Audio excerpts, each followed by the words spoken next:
নমস্কার বন্ধুরা, শেয়ার বাজার ও বিনিয়োগ চ্যানেলে আপনাদের স্বাগত। চলুন 22 তারিখে নিফটি কতদূর যেতে পারে, কীরকম মুভমেন্ট হতে পারে সেটা আমরা দেখে নিই। তার আগে 21 তারিখে যে প্রেডিকশান দিয়েছিলাম সেটা কেমন চলেছে সেটা দেখে নিই। আমরা বলেছিলাম বাজার উপরের দিকে যাওয়ার একটা সম্ভাবনা তৈরি করেছে, কারণ আগের দিন যে কনসলিডেশন করেছিল উপরে গিয়ে দাঁড়িয়েছিল সেটার পরিপ্রেক্ষিতে বলেছিলাম। আর বলেছিলাম বাজার যদি 400-র উপরে চলে তাহলে 500 অবধি চলে যেতে পারে। আর যদি দেখেন যে 400-র কাছাকাছি গিয়ে একটা রেড ক্যান্ডেল বানাচ্ছে, তাহলে তার নিচে সেল করতে হবে। মূলত 340-এর নিচে আমরা সেল বলেছিলাম। প্রথম টার্গেট হবে 250, আর তার নিচে আছে গিয়ে 140, তার নিচে হচ্ছে 2340, এই 2380 এবং 2340-এর নিচে যদি চলতে আরম্ভ করে তাহলে কিন্তু বাজার অনেকটা নিচে যেতে পারে। সেক্ষেত্রে আমরা টার্গেট বলেছিলাম 860, এটা কালকেও বলেছি বা পরশু দিন বলেছি। এবার দেখুন বাজার খুলেছিল, আজকে বাজার ভীষণ মুভমেন্ট দিয়েছে আমেরিকান সিচুয়েশনের উপরে, আমেরিকান মার্কেটের উপরে ভিউ করে বা আমেরিকার নানা রকম মুভমেন্টের উপরে। দেখুন প্রথম ক্যান্ডেল বানিয়েছিল, দেখুন 426 অবধি হাই গেছে। পরের ক্যান্ডেলটা দেখুন, এই রেড ক্যান্ডেলটা খুব ভাইটাল। 400 ভেঙে যখনই এটা বন্ধ হচ্ছে, 340-এর নিচে সেল করলে প্রথমে হচ্ছে 255, তার নিচে দেখুন 127। এই যে রেঞ্জটা আমার ছিল সাপোর্ট জোনটা, এখানে সে আবার সাপোর্ট নিয়ে একদম স্ট্রেট টেনে আবার গিয়ে 400 গেল। তারপরে আবার দেখুন একটা রেড ক্যান্ডেল বানিয়েছে বিশাল বড়। এখান থেকে আবার নিচে এসে আবার চেষ্টা করেছি 250-এর কাছে যাওয়া। আমার মোদ্দা কথা হচ্ছে গিয়ে যে লেভেলগুলো দাগ কেটেছি সেই সব লেভেলেই কিন্তু বাজার বারবার করে ধাক্কা খেয়েছে। আর আজকে প্রচণ্ড আপ ডাউন দেখলাম হয়েছে, যদিও মার্কেট আওয়ার্সে তেমন একটা দেখার সুযোগ পাইনি। তারপরে দেখুন নিচে নেমে কত অবধি এসছে, 990 অবধি এসছে। একদম আমরা যেখানে আমাদের দাগ আছে দেখুন সেইখানটাতেই গেছে।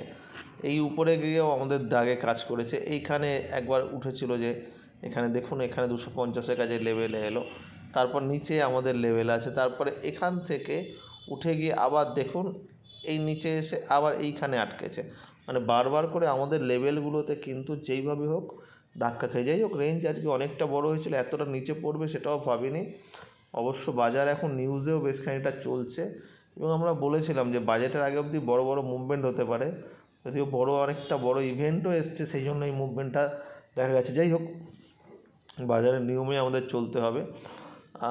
তবে একটা ব্যাপার ঠিক, যে আমরা যেটা ভাবছিলাম উপর দিকে যাওয়ার একটা মুভমেন্ট তৈরি করছিল, বাজার অনেক সময় এই রকম একটা প্যাটার্ন দেখায়, মানে যেটা দেখাচ্ছে সেটা নয়, অন্য রকম একটা মুভমেন্ট দিয়ে দেয়। দেখুন টেকনিক্যালি বলছিল এখানে যখন এতবার আটকেছিল, এবং চেষ্টাও করেছে সকালবেলা যে এর উপরে খোলেনি সেটা কিন্তু নয়, কিন্তু সাস্টেন কিছুতেই করলো না, আবার বাজারটা এসে নিচের দিকে নেমে এলো। এখন কি হতে পারে দেখুন, কালকে বাজার যদি এই লেভেলটায় খোলে, কিছু আমরা করব না, মানে একটু উপরে 107 থেকে 150, 160-এর উপরে যদি চলে তাহলে এটা 250 অবধি যেতে পারে।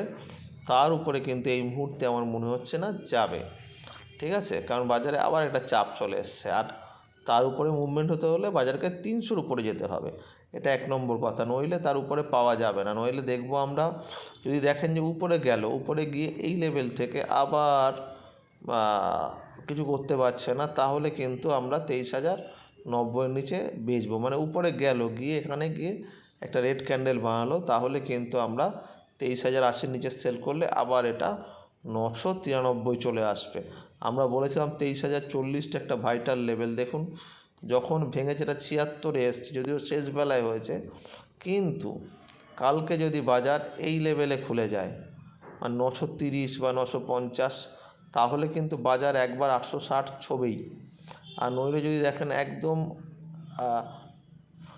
ফ্ল্যাট খুলে গেল, যদি চান্স খুব কম, ফ্ল্যাট খুলে যদি 977 ভাঙে তাহলে কিন্তু চলে আসবে 860-এ। আমরা বলেছিলাম যে 23,040-এর নিচে যদি বাজার যায় তাহলে 860-এ যাবে, যদিও 23,040-এর নিচে বাজার বন্ধ হয়নি। ওর নিচে বন্ধ হলে বাজার এই জায়গাটায় 860-এর লেভেলে চলে আসবে। আর আমরা বলেছিলাম যে 23,400-র উপরে মুভমেন্ট বন্ধ হতে হবে বাজার উপরে যাওয়ার জন্য, সেটাও হলো না। যাই হোক 22,960 970-এর নিচে যদি বাজার চলতে আরম্ভ করে তাহলে কালকেই আমরা যে লেভেলটা বলেছিলাম 22,860 সেটা দেখে নেব, এবং তার নিচের লেভেল হচ্ছে গিয়ে 23,700 থেকে 730। এই লেভেলটাও ভাইটাল হবে। 730-এর নিচে 600-র একটা লেভেল তারপরে দেখা যাচ্ছে। ফলত অনেক বড় বড় রেঞ্জ এখন খুলে যেতে পারে বাজারে। আজকে যেভাবে একটা ফল হলো তাতে মনে হচ্ছে কালকে বাজার একবার উপরের দিকে সাপোর্ট নেওয়ার চেষ্টা করবে, বাজার আবার একবার উপরের দিকে যাওয়ার চেষ্টা করবে, কিন্তু এটা নয় যে কনফার্ম হয়ে যাবে যে বাজার উপরের দিকে এরপর থেকে যাবে। আমি এই কথাটা দুদিন আগেও বলেছিলাম যে বাজার উপরে গেলেও যে অনেকটা যাবে সেটা নয়। আমি বলেছিলাম যে 23,400-র উপরে যদি যায় তাহলে 23,650 অবধি আমরা একটা লেভেল বলেছিলাম। এইভাবেই বাজার হচ্ছে একটা লেভেলকে ছেড়ে আর একটা লেভেলের কাছাকাছি গিয়ে ধরছে, তবে নিচের দিকে মাঝে মাঝে আসছে। এবার আমরা ডে ক্যান্ডেলে একবার দেখে নিই। ডে ক্যান্ডেলে একটা কিন্তু যে আজকে যে ক্যান্ডেলটা পড়েছে সেটা one type of bearish engulfing pattern আজকে বাজার তৈরি করেছে, ঠিক আছে, এই দেখুন। এবং যদি বাই চান্স এর নিচে বন্ধ হতে আরম্ভ করে একদিন, তাহলে কিন্তু 976 উপর, তাহলে কিন্তু আরও অনেকটা বাজার যেতে পারে।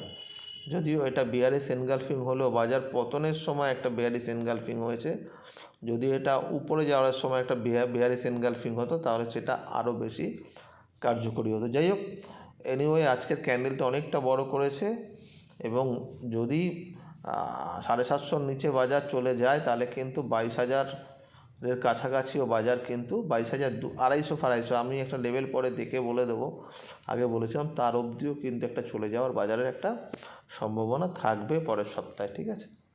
দেখা যাক কী হয়, কোথায় বন্ধ হচ্ছে তার উপরে ডিপেন্ড করছে। আমরা বলেছিলাম বাজারে এখন ভিউটা ওপেন রাখতে হবে, ঠিক আছে।